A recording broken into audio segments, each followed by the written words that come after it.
Salve Maria Imaculada e Viva Cristo Rei, aqui Thiago Bruno, missionário e jornalista católico para o canal Católicos de Verdade.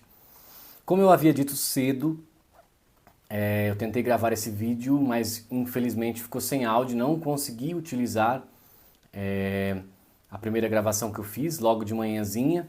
Pois bem, o que eu quero trazer para vocês é uma matéria muito importante que encaixa alguns quebra-cabeças aí para nós, do LifeSite News, um site americano. Só que algumas coisas eu preciso fazer ponderações no meio da matéria, porque algumas coisas que não batem muito, mas outras informações muito importantes. Primeiro começa lá, Papa Francisco entrega aos membros do Sínodo o texto da Teologia da Libertação do grupo de lobby do Vaticano II. Na realidade não foi o Papa Francisco que entregou, mas alguém entregou para os bispos que visitaram as catacumbas lá, o Pacto das Catacumbas, que é o texto que deu início e origem à Teologia da Libertação, feito ou arquitetado por Dom Helder Câmara, conhecido também como Bispo Vermelho, que era comunista declarado. Pois bem, vamos lá.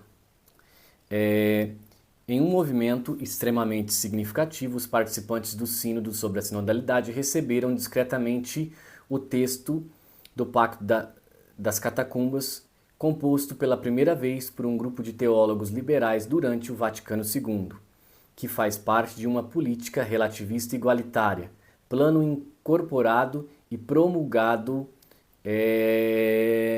nesse sínodo. Tá? Então há uma infiltração realmente da teologia da libertação nesse sínodo e a entrega do Pacto das Catacumbas é a prova cabal disso.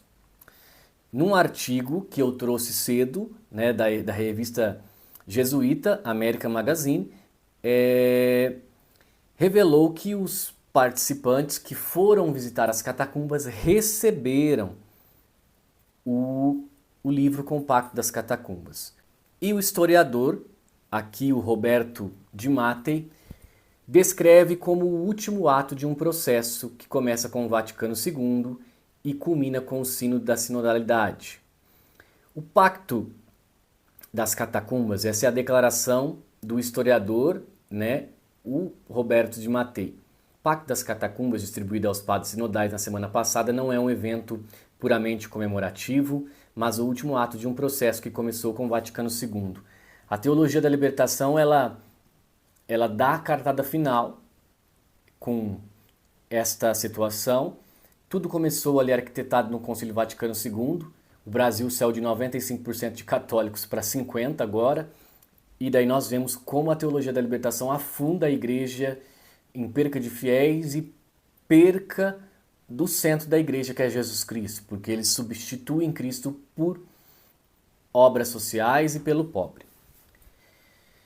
Mas no último ato de um processo do Vaticano II, tem a sua expressão máxima no projeto que estão colocando aqui como a abertura do Papa, retirando qualquer elemento constantiniano e transformando numa agência igualitária e pauperista. Falando aqui no caso da igreja. Mas deixa eu lembrar vocês o que é o Pacto das Catacumbas, para vocês saberem o que foi entregue nos bispos da sinodalidade. Em 16 de novembro de 1965, de madrugada, aliás, 42 bispos presentes no Concílio Vaticano II reuniram-se nas catacumbas de Santa Domitila para compilar e assinar o Pacto das Catacumbas, um pacto de sangue. O texto permaneceu em grande parte fora dos olhos do público, mas é uma formulação de 13 pontos-chave relativos à vida e organização prática da Igreja, todos baseados em princípios da ideologia heterodoxa conhecida como Teologia da Libertação. Como isso aqui é um artigo americano, então os americanos não têm esse conhecimento que nós temos do que nós vivemos na Igreja nos últimos 60 anos.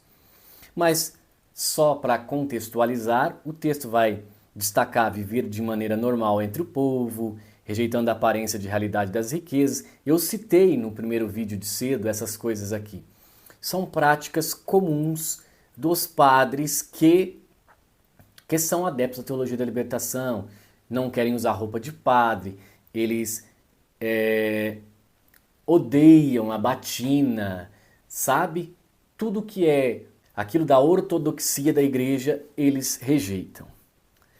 Porém, tem que logo depois 500 bispos da América Latina assinaram, depois de 65, também esse pacto. Quem orquestrou tudo isso? No seu relato detalhado do Concílio Vaticano II, Matei escreveu que o pacto foi proposto por um grupo de prelados conhecido como a Igreja dos Pobres, que ele descreveu como um dos 3 grupos de pressão mais importantes e eficazes do concílio. A Igreja dos Pobres começou a reunir-se na primeira sessão do concílio em 62. O falecido bispo de Ivrea, Luigi Bettasi, que até a sua morte em julho de 2023 foi o último signatário remanescente do pacto, ou seja, todos os que fizeram aquele pacto lá em 65 já faleceram. Afirmou que o texto foi escrito principalmente por Dom Helder Câmara, aquele bispo vermelho comunista que agora querem colocar nos altares da igreja como se fosse santo, que de santo não tinha nada. Um prelado brasileiro que é descrito como o ícone e pai da teologia da libertação. A influência do autor não deve ser subestimada. O professor registra que a colaboração de Câmara, como proeminente defensor liberal, também o cardeal Joseph Suenens, do Vaticano II, uma das forças motrizes ocultas da Assembleia Conciliar. Se vocês não sabem, esse cardeal Joseph Suenens, ele foi um dos moderadores do concílio colocado então por Paulo VI. Então, era uma pessoa que tinha uma autoridade muito grande no Concílio Vaticano II. Câmara descreveu o seu amigo Suemens como o homem-chave do concílio, certo da confiança direta e pessoal do Santo Padre. Câmara defendeu a descrição de Suemens como chefe mundial do progressismo, acrescentando ele é o meu líder no concílio. Então aí vocês começam a entender que Suemens era próximo de Paulo VI, Suemens era amigo de Dom Helder Câmara, então Suemens foi aquele que era muito liberal e ele que foi um dos que ajudaram a pisar no acelerador do modernismo e no progressismo dentro do Concílio Vaticano II. Aqui ainda revela no texto que o próprio Dom Helder defendeu a contracepção e a aceitação do divórcio durante os anos conciliares, contrariando a Humani Vitae, a carta do Papa Paulo VI, que condena os métodos contraceptivos. Câmara, também, Dom Helder, era vice-presidente do CELAM, na época do Vaticano II, e, portanto, tinha influência sobre cerca de 600 bispos latino-americanos. A composição dos signatários também não deve ser esquecida. A assinatura do bispo Luigi Bettasi no Pacto de 65 ligou, assim, o documento ao trabalho de outras forças liberais proeminentes em jogo durante aqueles anos. Então, Bettasi era muito próximo do cardeal Lercado, que era arcebispo de Bolonha, e Lercado foi altamente influente na compilação da Nova Missa, o Novo Ordos, ao lado do arcebispo Annibale Bughini. Foi um dos 4 moderadores nomeados pelo Paulo VI para supervisionar os procedimentos diários do Vaticano II. Então, aí nós temos uma aliança europeia liberal que foram colocados como moderadores do Vaticano II, tá?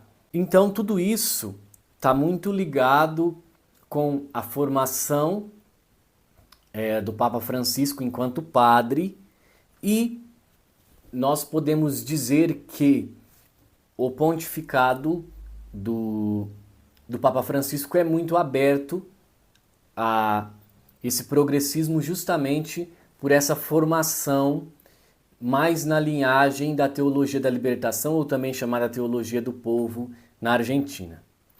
E para compreender melhor a questão do Papa, é vital compreender a sua relação com o texto assinado do Pacto das Catacumbas, pois o Papa tem ligações com essas questões ideológicas do documento.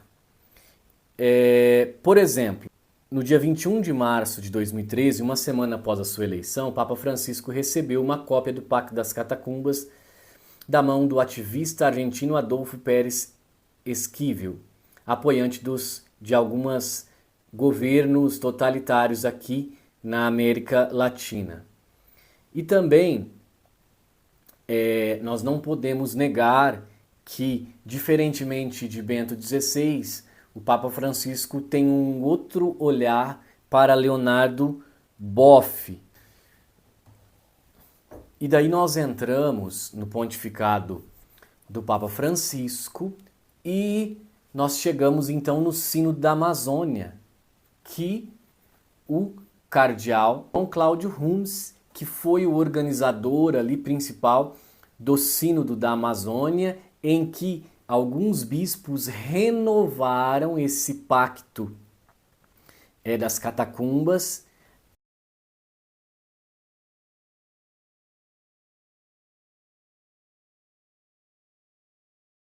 E nós temos toda essa teologia modernista, lembrando que Dom Cláudio Rumes, ele estava ao lado de Francisco quando Francisco foi eleito e ele deu aquela famosa frase, né? Que ele disse para Francisco: não se esqueça dos pobres. E aí nós temos essa situação em que alguém, com consentimento ou não, daí nós não sabemos se Papa Francisco consentiu com a entrega desse pacto das catacumbas aos bispos que no dia 13 foram visitar, mas aí nós vemos como que a teologia da libertação está influenciando, está ligada diretamente com hoje a realidade da Igreja Católica. Infelizmente nós temos que dizer isso. O sínodo da sinodalidade é um sínodo que pode se dizer o sínodo da teologia da libertação, não sendo sinodalidade, mas um sínodo que tem um pensamento muito parecido com o progressismo adotado e pensado pela teologia da libertação. Então nós precisamos rezar muito pela igreja, os tempos são muito difíceis, mas nós também não podemos negar o que está evidente na nossa frente. Salve Maria Imaculada e viva Cristo Rei!